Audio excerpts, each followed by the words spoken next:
Welcome back to my channel. আমি আজকে আপনাদের জন্য নিয়ে এসেছি টক ঝাল মিষ্টি একটা দারুণ স্বাদের জলপাইয়ের আচার। দেখেই নিশ্চয়ই বুঝতে পারছেন কতটা টেস্টি হয়েছে। চলুন দেখে নিই। আমি নিয়েছি 500 গ্রাম জলপাই। প্রথমে আমি জলপাইয়ের যে ডাঁটিগুলো থাকে সেই ডাঁটিগুলোকে ছিঁড়ে ফেলে দিচ্ছি। এবার খুব ভালো করে আমি জলপাইগুলো ধুয়ে নেব।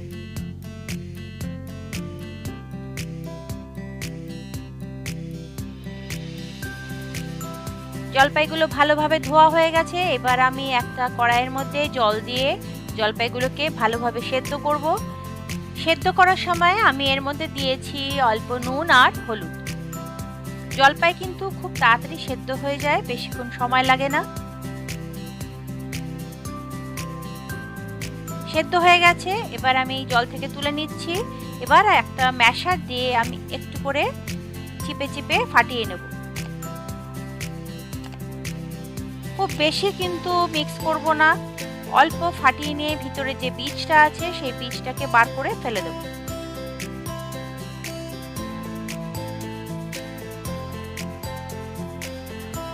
সব বীজ ফেলা হয়ে গেছে। দেখুন কেমন করে আমি ছাড়িয়ে নিয়েছি বীজগুলো। এবার একটা ভাজা মশলা তৈরি করব। তার জন্য আমি একটা ফ্রাইং প্যানের মধ্যে নিয়েছি অল্প ধনে, অল্প সাদা জিরে, একটু মৌরি, একটু সর্ষে আর দিয়েছি কয়েকটা শুকনো লঙ্কা। এবার এগুলোকে আমি শুকনো খোলায় ভেজে নেব। শুকনো খোলায় ভাজার সময় কিন্তু আপনারা সব সময় গ্যাসের ফ্লেম কম রাখবেন, নাহলে বেশি পুড়ে যেতে পারে।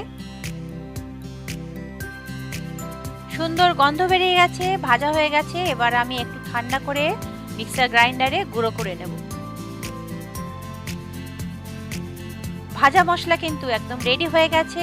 এবার আমি এটা এয়ারটাইট কন্টেনারে রেখে দেবো। যখন যেমন দরকার হবে তখন সেটা আমি ব্যবহার করতে পারবো। এবার একটা কড়াইতে তেল নিয়েছি। সর্ষের তেল কিন্তু আপনারা অবশ্যই নেবেন, অন্য তেলে আচার হয় না। এর মধ্যে দিয়েছি দুটো শুকনো লঙ্কা গোটা আর দিয়েছি অল্প পাঁচফোড়ন। যখন শুকনো লঙ্কা আর পাঁচফোড়নে সুন্দর গন্ধ বেরিয়ে যাবে তখন কিন্তু আমাদের এর মধ্যে দিয়ে দিতে হবে ওই আগে থেকে সেদ্ধ করে রাখা জলপাইগুলো। সব জলপাইটা দিয়ে দিয়েছি। এবার গ্যাসের ফ্লেম মিডিয়াম রেখে আমি কিন্তু নাড়াচাড়া করছি। এর মধ্যে দিলাম অল্প শুকনো লঙ্কার গুঁড়ো আর দিলাম সামান্য হলুদ। শুকনো লঙ্কার গুঁড়োটা আপনারা যেমন পছন্দ করবেন সেই মতন দেবেন, আমি এখানে খুব সামান্যই দিয়েছি। এর মধ্যে দিলাম নুন আর অল্প বিট নুন। বিট নুন না থাকলে আপনারা সাধারণ যে নুন সেই নুনই দিতে পারেন। দিলাম এক বাটি গুড়, আপনারা চাইলে চিনি দিয়েও বানাতে পারেন। এখানে আমি এক বাটি গুড় দিয়েছি। গুড়গুলো একটু ভেঙে নিয়েছি। এবার নাড়াচাড়া করছি। গুড়টা একদম মিশে যাওয়া অবধি কিন্তু আচারটা বানাতে হবে। গ্যাসের ফ্লেম কম থাকবে। এবার আমি ঢাকা দিয়ে দিচ্ছি। কিছুক্ষণ পর পর নাড়িয়ে দিয়েছি, আবার ঢাকা দিয়েছি। এইভাবে কিন্তু আচারটা বানাতে হবে। গুড়গুলো একদম গলে গেছে। দেখুন কালারও কি সুন্দর হয়েছে, দেখে ভীষণ লোভনীয় লাগছে।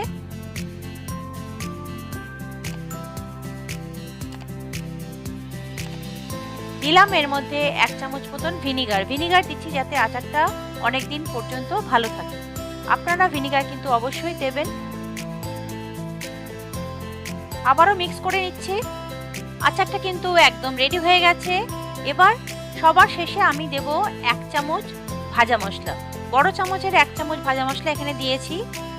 এবার ভালোভাবে আবারও মিক্স করে নিচ্ছি। দেখুন দেখেই কত লোভনীয় লাগছে। এই আচারটা কিন্তু ডাল ভাত বা রুটি সবার সাথেই ভীষণ ভালো যায়। আপনারা অবশ্যই বাড়িতে ট্রাই করবেন। ঠান্ডা করে এটা এয়ারটাইট কন্টেনারে রেখে দিলে অনেক দিন পর্যন্ত কিন্তু ভালো থাকে। রেসিপি কেমন লাগলো অবশ্যই জানাবেন। রেসিপি ভালো লাগলে চ্যানেলটাকে সাবস্ক্রাইব করবেন, লাইক করবেন, শেয়ার করবেন আর পাশে থাকা নোটিফিকেশন বেল অল প্রেস করে দেবেন যাতে আমার লেটেস্ট ভিডিওর আপডেটগুলো আপনাদের কাছে সবার আগে পৌঁছে যায়। ভিডিও শেষ অবধি দেখার জন্য আপনাদের অনেক ধন্যবাদ। Thanks for watching.